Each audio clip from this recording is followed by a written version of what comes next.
are happy to have everyone here tonight. I'm Meghan Clark. I'm in the Theology department here at St. John's University, and I'm the co-chair of the St. John's Catholic Relief Services Global Campus Committee. One of the things that we do as a committee is organize panels and lectures, which right now are all virtual, and thus you are joining us via WebEx, and this presentation will be recorded, and you can find that and our others on our YouTube channel. As we begin, I'd like to invite my co-chair, Victoria O'Keefe, to start us off with a welcome and acknowledgement.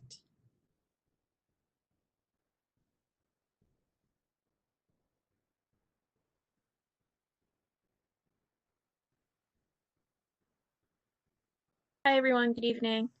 Thank you so much for joining us today. Our CRS ambassador, Grace Musser, wasn't able to make it for technological reasons, but we gather as a community that's rooted in Queens, New York. That's where our hub, our university main campus is, and that's how we are connected through this event.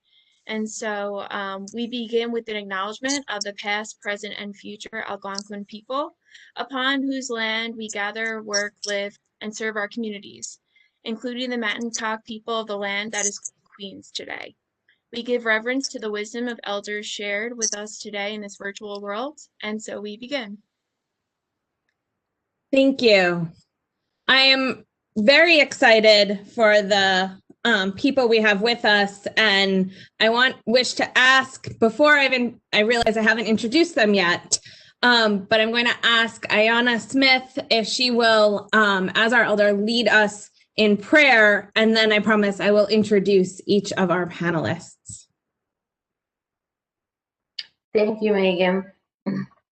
Akwe, Michame Pashauswas, Nadasawis, Mushquasham, Nidodem, A Synagogue in the Shanabe, Medewe Kwe, Tabutni Anawiam. Creator, we come to you in a humble way to say thank you for all the blessings that you have bestowed upon us. We ask you that you bring our minds together as one, and that we be guided by our hearts. We give thanks for the Mother Earth. We give thanks for all of her blessings, that she takes care of us and nurtures us. We give thanks for the animal life, the plant life, the sky life, and all that creation bestows upon us. We ask that you bring our hearts and minds together and keep us safe and healthy as we move forward with this wonderful experience. Thank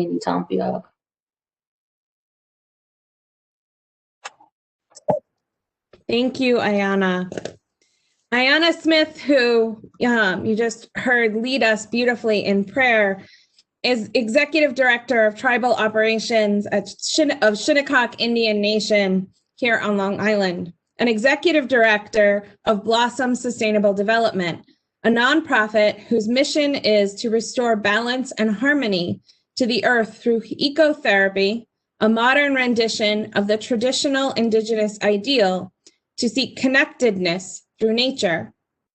With a master's degree from Stony Brook University and more than 10 years clinical experience, she's a licensed clinical social worker serving Native American people, and we are honored to have her here with us today. Francisco Escobar has been a New York City educator for 3 years with various teaching and service experience across New York City, Chile, and Panama. Francisco is a descendant of the Aymaran people, is a cultural reconciliation advocate who believes educational practices and spaces can revitalize one's ancestral culture into the 20th century and empower scholars' mathematical understanding with economic sustainable practices. He is currently the creator of a media collective called Latin Entertainment Presents and host of the YouTube series and podcast called Conservamos, which focuses on various conversations of Latinx peoples addressing social issues of Latinidad and the US and Latin American cultures. Francisco Escobar holds a master's degree in TESOL from Teachers College and a bachelor's degree from St. John's University School of Education in adolescent education with a concentration in mathematics. So we're very glad to have with us an alum. This is a very St. John's panel in terms of the connections. We also have with us Dr. Preety Gadhoke, who is from our public health department, who trained in the Department of International Health at St. John's. That is, sorry, at Johns Hopkins. It's like reflex. You see Johns on the paper and Johns Hopkins Bloomberg School of Public Health. She brings a unique, holistic, theoretically grounded, multi-sector experience. Dr. Gadhoke takes a collaborative and interdisciplinary approach to the development, implementation, and evaluation of community-based programs. Her focus areas include chronic disease prevention and food security programs in low-income populations, including Native American and Indigenous Ecuadorian Shuar and ethnically diverse populations in urban America. Since 2016, she has been mentoring students on culturally sensitive research methods, such as ethnographic fieldwork among the Indigenous Shuar communities during winter session fieldwork trips. Since 2013, she has been working with Aiyana and Shinnecock Nation. So we have with us tonight 3 formidable experts on different aspects of thinking about public health, sovereignty, and social justice in 2020. This panel began thinking about the recognition of just how disproportionately COVID throughout the United States was affecting not only communities of color more broadly, but specifically Native American populations. And globally, if you look at places like Brazil and elsewhere, it disproportionately affects Indigenous communities in almost every space that COVID-19 reaches. And so we began thinking about the way in which this particular pandemic isn't unique, but spotlights a particular set of public health, sovereignty, and social justice issues for Native American and Indigenous peoples. To get us started in the discussion, I would like to ask Preety, as someone who's worked with Indigenous communities on public health, food security, resilience, can you share a little from the public health perspective for why Indigenous communities are particularly vulnerable in a global pandemic such as this, and what we should be noticing? Thank you, Meg, and thank you, Victoria, for this invitation through CRS. It's an honor and pleasure to be here on this panel today on this very important topic. Thank you to Aiyana, my friend and colleague, to really set the tone of this gathering with your wonderful prayer. So I want to take a moment to express our commitment in higher education and our conversation about Indigenous sovereignty as it relates to public health and social justice. Here at St. John's University, we must continue to foster dialogue that addresses first equity and inclusion of Indigenous voices that are not universal and not monolithic, nor are they a given. 2, that it is an imperative on our part to work with rather than speak for or on behalf of Indigenous peoples. And thirdly, reconciliation, recognizing that it requires accountability, acknowledgement, and authenticity. So such a dialogue really does require this commitment. And thank you for your question, Meg. I appreciate it. And I'm happy to provide some general context. And in fact, my team and I have been working on COVID-related issues, particularly focusing on Native Americans as well as Hispanic and Black communities. And so what I share with you now is some of the context behind the vulnerabilities that we've had conversations with. So we're all familiar with a long history of intergenerational trauma from colonization, as well as neocolonialism by the settler state of America. and the associated systemic racism as the root causes of these vulnerabilities within Indigenous communities, to a variety of social, economic, and health disparities that, as you have said, Meg, really revealed more so during this pandemic that have been under the surface. So a concept that's really important for us going forward from a public health perspective and also medical anthropological perspective is a syndemic, which more accurately describes how disparities in Indigenous communities are experienced through a synergistic interaction between these multiple forces, political, economic, environmental, cultural, as well as the existing disparities from being forcibly removed from ancestral lands and being living in geographical isolation, extreme poverty, having children and women being stripped from the houses and children being forced into boarding schools, which fragmented their social systems, to thinking about structural problems like not having piped water, not having enough access to healthcare. And then these synergistic effects really leading to not having access to healthy foods, which then inherently led to malnutrition, chronic diseases, infectious diseases, mental illness, substance abuse, and injuries. So others like the Shinnecock Indian Nation, however, represented by Aiyana today, are really unique. I'm looking forward to having this conversation with us in that while they've lost majority of the land over the decades, they are really unique in sharing their story today with having lived on the same land, although albeit smaller, for over 10,000 years, which is really unique. So secondly, to make a distinction with social determinants of health, these conditions in which Native Americans are born, they grow up, you go to school, you work, play, worship, and age through lifetime. While they're similar, they're also distinct because Native Americans are heterogeneous in so many ways. So in the news, we know that Native American communities have been hit the hardest with up to 4 times the infection rates of COVID-19, younger and higher hospitalization rates, and with more severe outcomes compared to non-Native populations. So this was alarming early on and continues during this pandemic.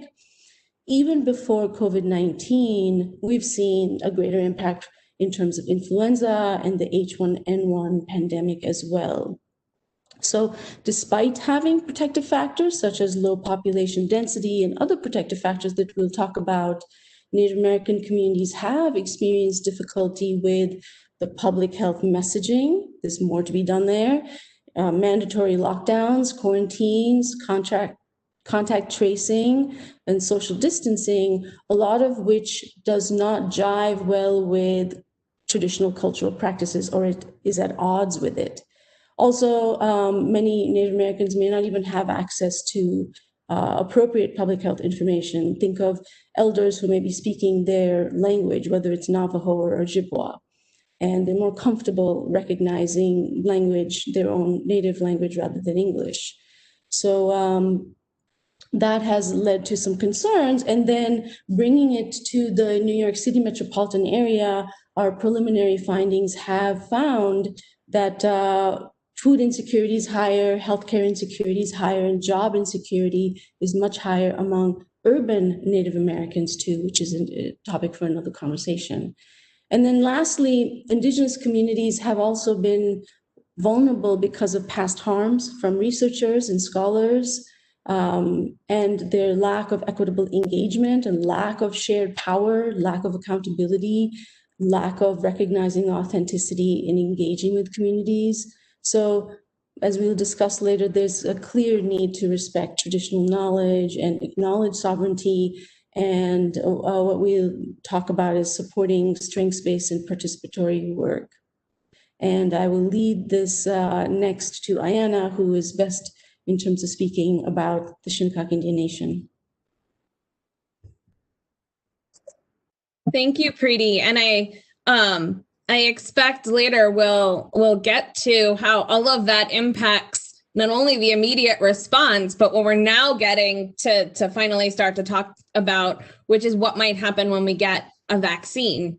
and who and why certain people will or won't be willing to take or trusting to take that vaccine.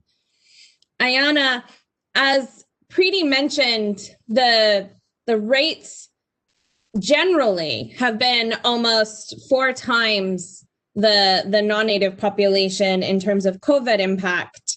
But as we've discussed, as these communities have been impacted, the Shinnecock Nation here in New York, response to COVID-19 has stood out as a model. Could you share with us both the impact that COVID-19 has had and the response that your community, that Shinnecock Nation, has had during the last 8 months of the pandemic? Sure. Thank you, Megan. Thank you for having me on the panel. I really appreciate the opportunity to participate in this and, to share a little bit about our story and the role of Indigenous peoples in our society. So when COVID first hit, I would say that our community does well in crises. We are just to describe a little bit about our community so you can kind of get a sense of it. We are located on the east end of Long Island, out in the area of the Hamptons. We're and we're actually a peninsula. So we are surrounded by water on 3 sides, and then there's a highway that connects us to the town of Southampton. And so there are about 600 people that live within our territory, and we are all interrelated. So through by blood or by marriage, everybody in the community is related to each other in some way, somehow. So if you can imagine what it's like when you live with like 600 of your relatives, it can be kind of, sketchy sometimes. But as we also know in families, when a crisis occurs, families tend to put aside their differences and come together. And so that's really what happened in our community when COVID hit. We really organized very rapidly to come together. We have a really good emergency management team that was able to pull together the tribal leaders, our health workers, and our volunteers to address the crisis. So one of the first things that we did, because we're a peninsula, we were able to close our borders. So we were able to hire a lot of young people in the community to, we put gates up on our borders because there's only 3 entrances to get into the territory. So we were able to put gates up there. So the first thing was to shut down any non-essential traffic. So unless you were coming to like do a service or make a delivery, or you were a resident, nobody was allowed on or off territory. So that was kind of like the first step. Then we thought about what does the community need during this time? And so we are definitely ones for survival and really knowing what we need to do to survive. So making sure that everybody had access to food. So if we were going to try to limit our ability to go different places, we wanted to make sure we had essentials. So we organized a team of leaders to come together to organize a distribution center. And so we were able to provide meals, we were able to provide PPE, we were able to provide hand sanitizer. Even during the midst of the lack of toilet paper and paper towels, we were able to pull some strings and make sure that people got access to those things. So that was kind of what we did in the beginning of the COVID crisis, and we just basically shut down all operations. Then as things started to open up and we began to learn a little bit more, we started to adjust the way that our operations. So we went down to 50% capacity in terms of our operations. And I would say that because we are all family related, the messaging spread very quickly in terms of what do you need to do to keep yourself safe and secure. However, the challenge to that is because we're so close, it became difficult to limit contact between each other. So while we were very isolated from other people, from non-tribal people, there was a lot of contact intergenerationally, interfamilies. That became a bit of a challenge, and that's what we're actually experiencing now. Just recently, we have seen an increase in COVID cases in our community, and we've been really concerned because it's starting to spread internally. We were able to keep it at bay for a while, but as things loosened up a little bit, now COVID is in our community, and we're actively monitoring the situation. We're very fortunate that we have a young woman who just got her master's in public health, and she has been working with this COVID situation since the beginning out in California. So we just hired her on board to help us to develop policies, to help us develop emergency management procedures, and to help us to prepare ourselves in the event of an outbreak, as well as prepare ourselves for vaccination when that comes around. So that's pretty much how we've been able to manage COVID. And I would say that we are very resilient. There is a level of anxiety, but we've been trying to stay together as much as we can and provide as many services to the community as we can so that we limit outside exposure. It's not surprising, right? I mean, a big part of with other factors, but one key part in the resurgence we're seeing across this part of New York is tied to, right now, big things, but the fact that it's just too hard for families to stay apart when they live close enough that they could see each other, right? After eight months of this pandemic. Before we broaden out beyond public health and healthcare, I just wanted to ask the two of you, and we have in the chat, which relates to this, someone who asked where the closest hospital is. How far would people on Shinnecock lands have to travel? Which is a nice segue into the follow-up question I have for Aiyana and Preety. Right, we know that, I say this to my students all the time, that a particular crisis tied to some sort of natural disaster or a new pandemic, a new pathogen, reveals more than it by itself creates. And so it reveals the underlying weaknesses in our public health infrastructure and draws our attention to who was left out beforehand.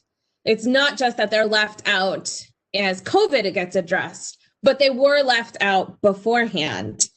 So very briefly, just wanted to see what each of you would say in terms of what the deeper public health weaknesses and infrastructure weaknesses that you see within access to public health for Native American populations, both the Shinnecock, but also for Preety, those wider trends that you've seen in your research with other communities. So I'll go to Aiyana first and then to Preety. Sure, thank you, Megan. So to answer the question, we are fortunate that we are less than 5 minutes away from the closest hospital.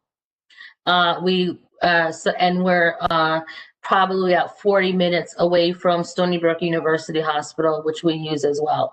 So we are fortunate that we have access to healthcare, and we do have partnerships with Stony Brook Medicine so that we have easy access to hospitalization. So we're very fortunate in that way. When we talk about this revealing the underlying concerns, I would say for Shinnecock in particular, so our tribe was only recognized in 2010 as a federally recognized tribe. Even though we've always been state recognized by the state, and we've always lived on our territory. We've never not been self-governing, but it wasn't until 2010 that we received our federal recognition. With that federal recognition comes the fact that we kind of had to step up our self-governing game, where prior to recognition, we self-governed in a very traditional way. And we had our traditional leaders and roles and responsibilities, and everybody kind of knew their place. But when we came into federal recognition, we had to deal with the federal government, which we weren't used to dealing with. And while there are resources that we have access to, it comes with a huge administrative burden. And trying to navigate through these, we're a tiny, tiny tribe, and trying to navigate our way through these massive institutions and red tape and policies and procedures and compliance issues and audits, all of these different things that we have to go through in order to access healthcare, education, and other resources, that really showed a weakness in our capacity to connect to resources, because we're still kind of a baby tribe. We have a lot of brain drain in our community, where, you know, a lot of our young people who get educated and are able to access jobs and who could be a support to building the nation's infrastructure often leave the territory and don't come back. And so we have to try to find ways to kind of patchwork within the strengths that we do have, and we don't always have the support that we need to build our internal infrastructure to be able to provide all these services. And that takes a huge burden on our council and on our administrative people.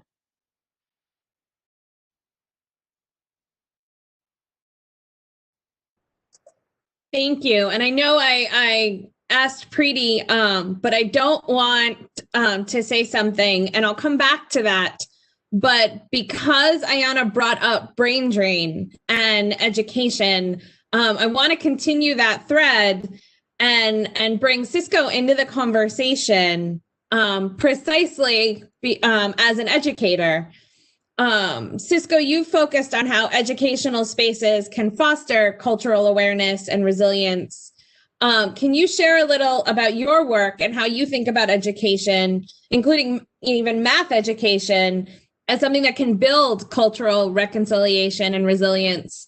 And also, I'd be interested in your thoughts too on how this can be done in a way that fosters the community, and with respect to what a lot of communities find, which is this brain drain for those who do get educated. Thank you, Megan, and thank you so much for having me. And that was a really fun segue into this. So you do a great job hosting.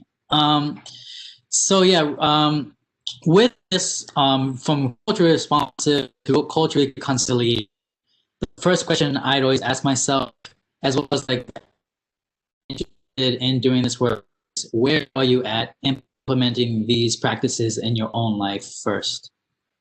From the local community to the global society, how do you even view the world that we're in? And the reason why I say is because teaching in the middle of a foreign disease, civil wars, one ideology toppling over another, and transference of land ownership, this is all too familiar in defining indigenous history across this continent, not just this New York land, not just across this country, but across this hemisphere. What may have been forgotten is that it's been 15,000 years since the first indigenous person landed on this hemisphere from today. 96% of the time, that was completely indigenous sovereignty. I say that to share that as educators, we have to do more than just sitting in circles, having classroom rituals like in Lakesh, changing the lexicon of the classroom to be more indigenous-centered, analyzing linear equations from Andean textiles, or using quipos for statistical analysis, as the Incans did. These are all practices that I have used throughout my experience as an educator amongst the past 4 years, and it's been great seeing how students are engaging with these hands-on tacit learning strategies. But we need to do more as prescribed by Aiyana Smith and with the situations that we're going through.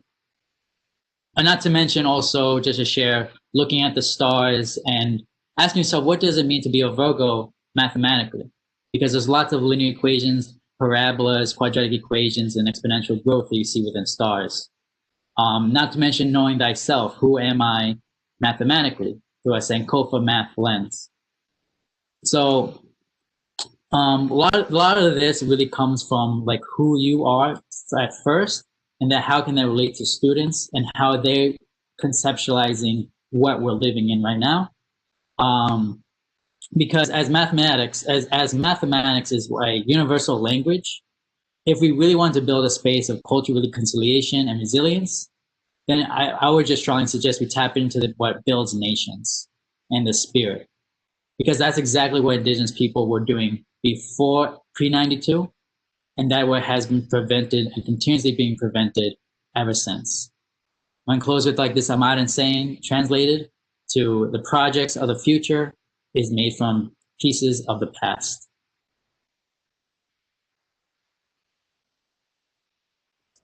It's a beautiful saying. And it raises, right before it, you said that one of the things that we need to focus on is what builds nations. And that, I think, in terms of showing and highlighting some of the limits for how we tend to think about what does it mean to decolonize, how we educate and how we think about these things, that hands-on things are good, but they do, right? There's a limit if it's just an add-on, just a one-time thing.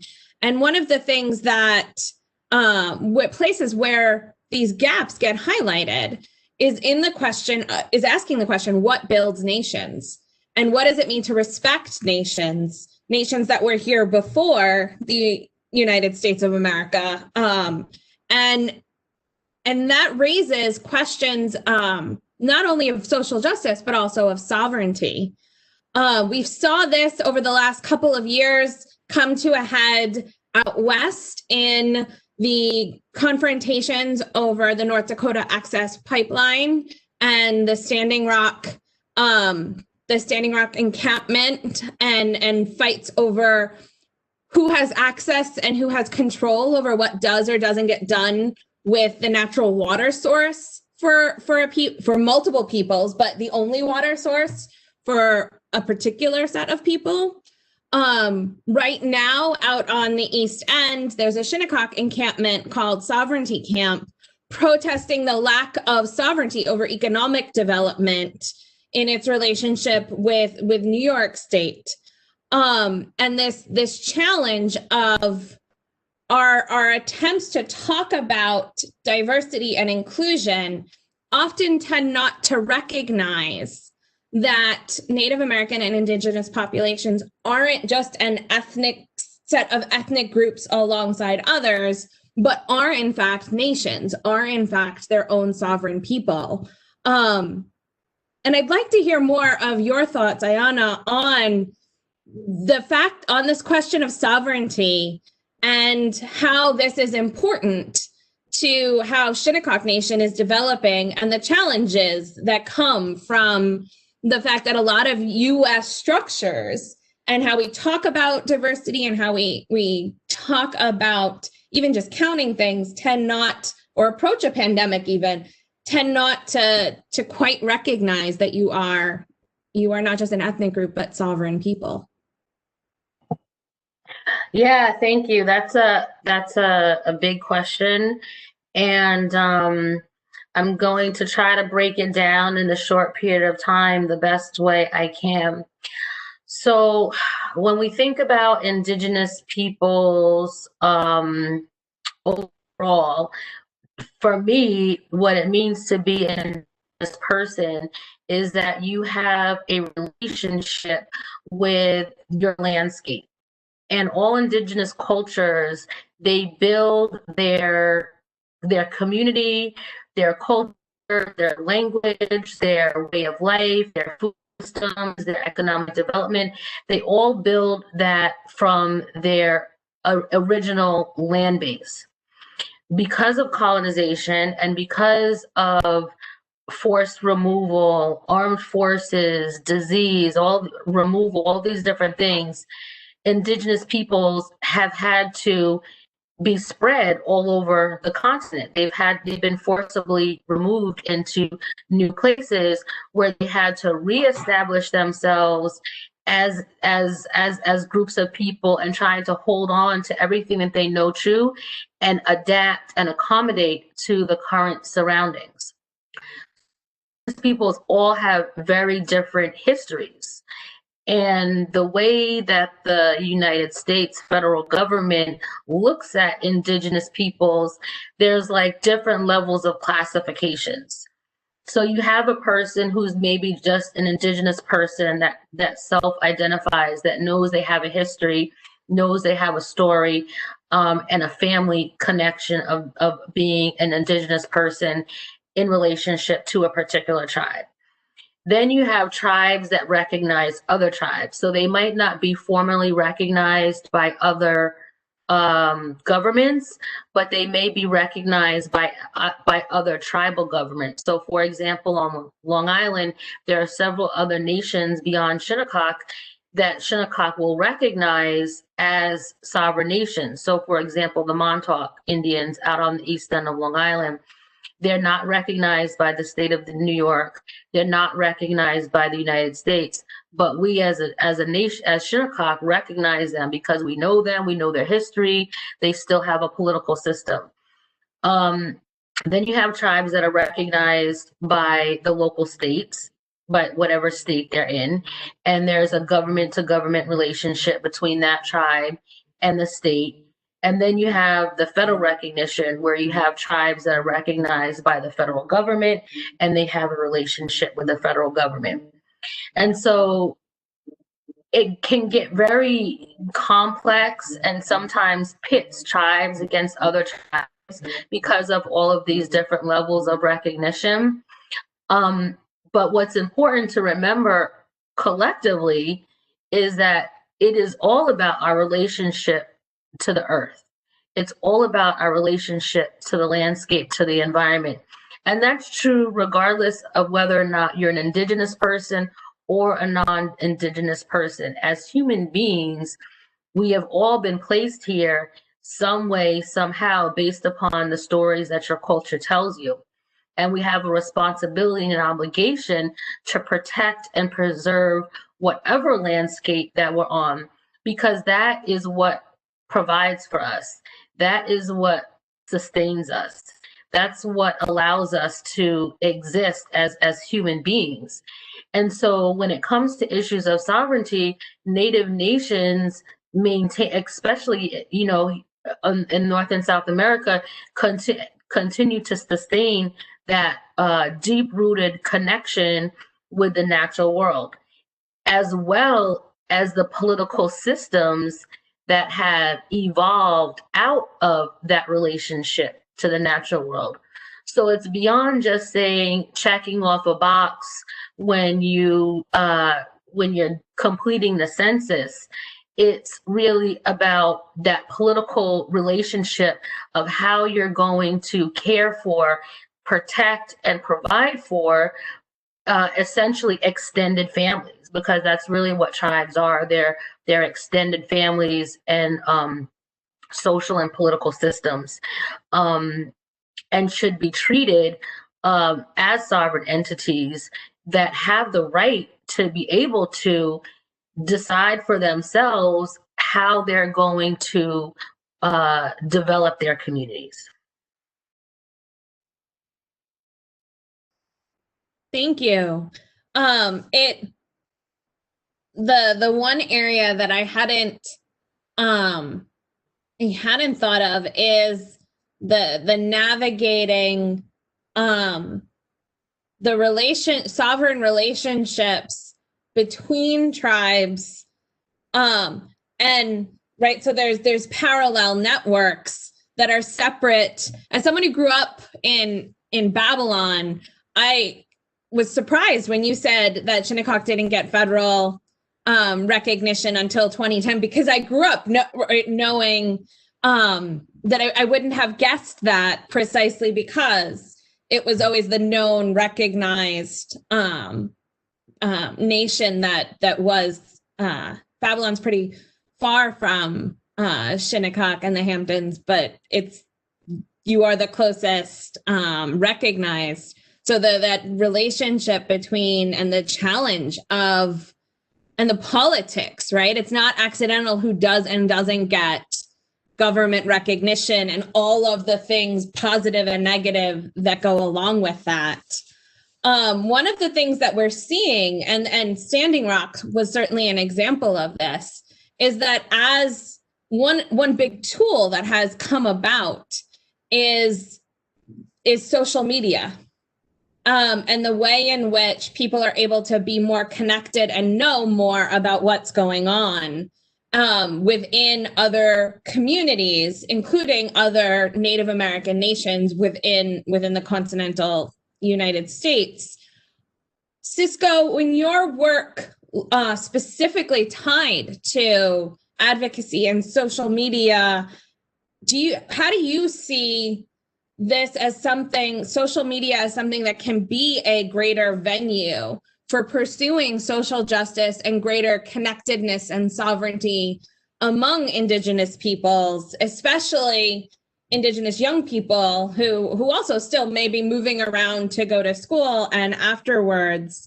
How can social media and that kind of attention to ancestral cultural practices enhance the conversation? Thank you. Thank you for your question. And just first, I'd like to take the time, if everyone could just follow aniwa.co on Instagram. That is one social media account that really embodies like this question and the work centered on indigeneity. They're a group of Indigenous people who not only have educational forums, especially now that we're on Zoom, but before COVID, they were actually having retreats in Massachusetts, upstate New York, Western Massachusetts, upstate New York. I was managed to attend both of them. And they really just gathered Indigenous people all over the world, 4 corners of the world, from Australia, Africa, and across, the Americas. And something with public health, I could actually experience this called a sweat lodge. And it's pretty much an enclosed circular cave of sorts, and that you enter in and engage in some form of ritual where you're learning with your really a big deep sauna with various Indigenous rituals in there, and it's just a very communal across all genders, and it was just very relaxed coming out of the womb. That is a sweat lodge. And so with social media, that's how I found out about this retreat. But also within my own YouTube series and podcast called Conversamos, which is all under the name Latin Entertainment _presents. You can definitely follow us and subscribe to the YouTube channel, as I'm like sending in the chat. But the thing with this is that we're a collective focusing on conversations that are not just about promoting Latinidad, with episodes like U.S. democracy and Latinidad, or what does the case of Minster versus Mendez has in relation to integration and assimilation, the debate of capitalism, socialism, and communism as focused on Latinos and Latin Americans. But also we have social justice issues within our own community and holding ourselves accountable. So that's like identifying one's indigeneity with featuring the hashtag IDNative 2020 movement. That is hashtag IDNative 2020 movement. You can definitely follow Brown Continent for more on that. Or anti-Blackness, machismo or patriarchy from a female and queer perspective. And we actually just recorded an episode on growing up and raising adopted Indigenous children.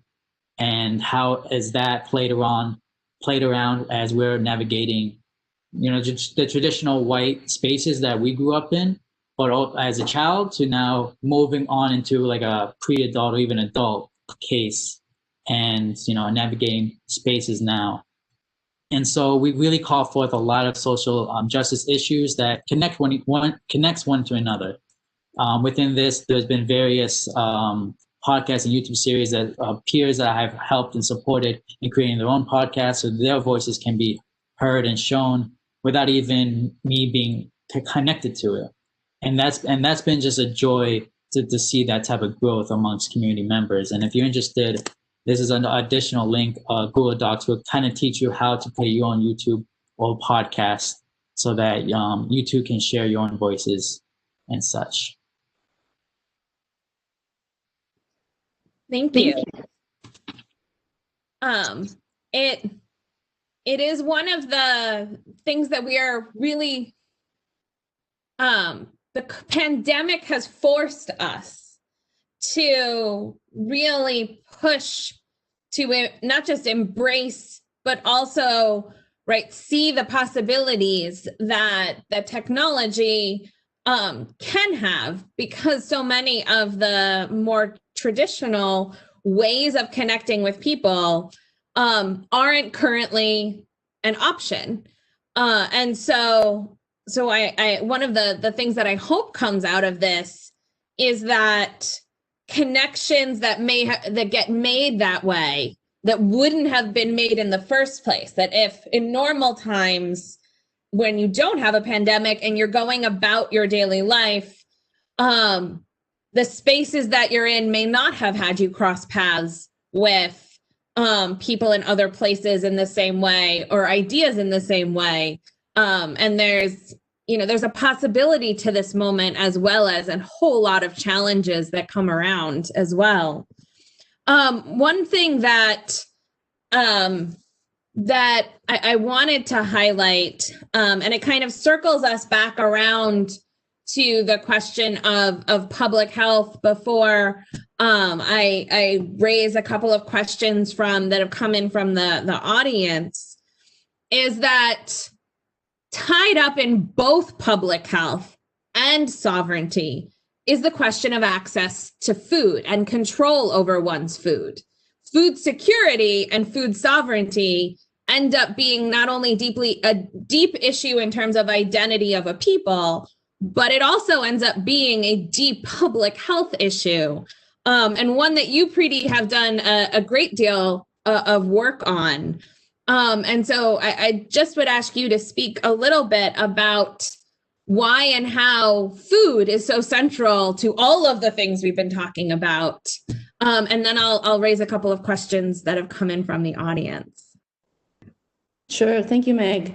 And yes, I would say that food sovereignty, as we're saying, is really part and parcel of the issue of social justice, or more specifically, food justice. I loved how, Aiyana talked about the connection between the indigenous people and their land and Mother Earth, harmony and balance from the prayer.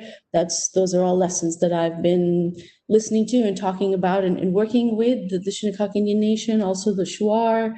As Cisco mentioned, across the Americas, we do have some of those definitely very strong relationship with Mother Earth. So really in these discussions that we're having, food security and sovereignty are integral to food justice. And the best way I could describe it is by just sharing a story of Aiyana's father, who is an elder in the Shinnecock Indian Nation, Uncle Roddy, as he is called, a term of endearment, Uncle Roddy. And he has really led the way in starting to build household gardens and also leading to community gardens for the same reason, for every single household, one at a time, one deliberate step at a time, right, Aiyana? Your dad really speaks about one step at a time to give access to a household to fresh food, to give access to Mother Nature's bounty. And that really is also part of the livelihood of having your hands in earth having your hands in the water, in the soil, and appreciating air and how all of that brings life on earth. And another way to look at it is this book that was recently published last year, Indigenous Food Sovereignty in the United States. And I'll quote Elizabeth Hoover, who's one of the authors in this book, and she did some interviews with Indigenous people, and the quote that really she started out the chapter with is, quote, "You can't say you are sovereign if you can't feed yourself," unquote, right? So food justice is defined as having that choice to feed yourself. How do you feed yourself? Well, as Aiyana said, you have to have control over your food system. You have to have control over your healthcare system. You have to know what you're bringing into your body, what you're feeding your children, what you're feeding your parents, yourselves. And it's your everything from thinking about what it is, where it's coming from, where and how you grow it, how do you harvest it, and having control of all of that, as along with the relationship with the seasonality of the food system, right? So the Shinnecock Indian Nation, they are whalers by tradition, but also during the seasons when they did not whale, they shifted over to the land and knew how to, take from the land in a harmonious and balanced way. So it's about being empowered. It's about your volitional control, everything we've been talking about. It's not a final state, is what I wanted to share with everyone. It's certainly a process. It's a journey, right? So that's something that I've taken away from all of these years of working with Aiyana and Roddy and multiple Indigenous people, like including the Shuar. It's also a movement, as we talked about the water sovereignty issue that you mentioned. It's upholding cultural values about Mother Earth. And it's really an organic state. So it's so much beyond what the USDA talks about food security in terms of being able to feed yourself 3 nutritious meals. It's about the worrying about food and where it's coming from, going back and forth. And that sort of, as you said, sort of revealed our problems with our food systems outside the nations, right? So Uncle Roddy has been really bolstering sovereignty, food sovereignty on the Shinnecock Indian Nation land, one household at a time. So that's one thing I wanted to share and to say specifically about that in terms of access to food. Thank you. And it's a place where it's not just a domestic problem. It's in my ethics and global development class, we looked at and we talked about activists in India who, right, are do not want to give up control over their seeds and their spices and their ability to choose what it is that they're growing and what it is that they eat. A question that came in from Barry Brenton, who's a former, a retired professor from St. John's, had to do with the fact that for U.S. federal recognition, this requires currently that tribes give up the full power of their sovereignty to be legally sovereign.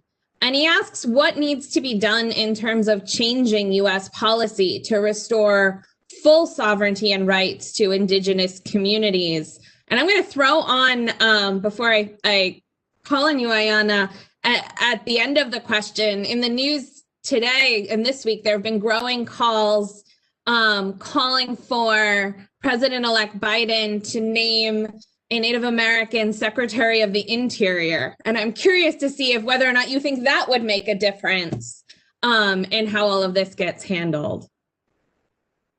Sure. In terms of the policy, the federal recognition process was a grueling process. And I can say that I've been the majority of my life, I've lived under state recognition. And then in my professional life, I was observing the process of federal recognition.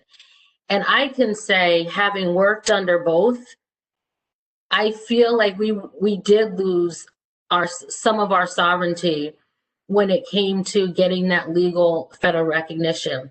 I felt like we were much more organic before federal recognition. I felt like we were, it was easier for us to fall into our natural traditional roles. I felt like there was more trust in our community, and that there was more creativity with us seeking resources. And there was a less of a sense of dependency where we would depend on each other and our creativity to be able to provide and sustain ourselves. I think that and that's one of the reasons why it took us so long to move forward with the federal recognition process. It was because we were on this fine line of decision making, whether or not we wanted to move forward with this process. Did we want to make this a legal thing? And ultimately, the tribe did vote to legalize, to become federally recognized, because the hope was that it would allow us to be more in alignment with our brother and sister tribes. Because sometimes what would happen is that when there were certain issues and certain things that that came up in Indian country, we weren't always allowed to have a place at the table with things like USET, NCAI, these other political organizations, because we didn't have that federal recognition status. And so we weren't always able to have a voice. So that was one of the reasons that sparked the desire to move us towards having that legal definition.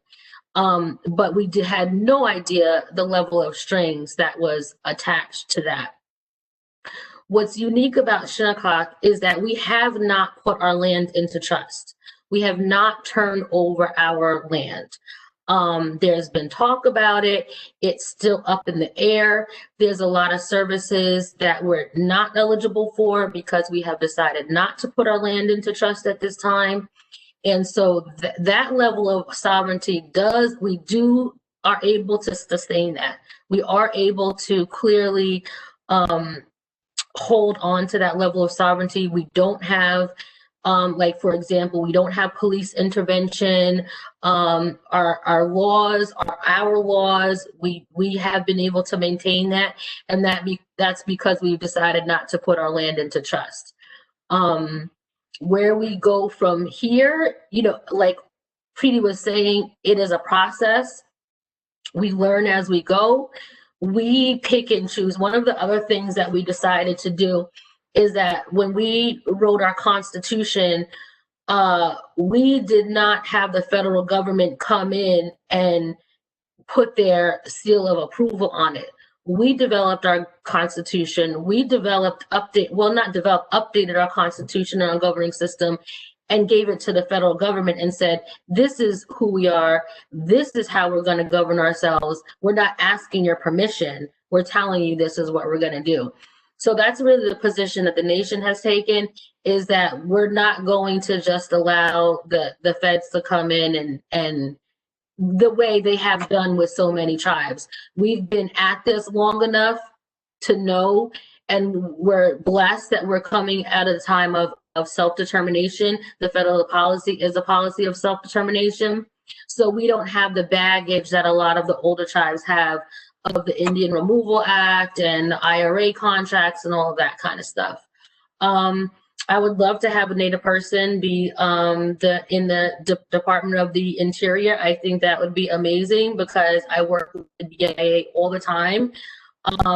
Again, even with the thing that Shinnecock does have is we don't have the relationship with the federal government where they have been in our territory. We contract with them and say, yes, we'll take this service. No, we won't take that service. So we have not allowed the BIA or any other federal entity to come into the nation and dictate how we're going to do things. And we've been doing pretty good with that. It's a beautiful example and a place where you can learn from the ways in which other communities were manipulated and lied to and taken advantage of. We are out of time, and going to welcome and bring in Grace from our Catholic Relief Services Student Ambassador e-board to wrap us up and close out the evening. Welcome, Grace. Hi, yeah. I have learned so much this evening. I want to thank all of the panelists, on behalf of CRS and the student faculty. Just the emphasis on, our inherent connection to our environment and all the problems that have stemmed from, land and land ownership. I have just really enjoyed this. Thank you so much.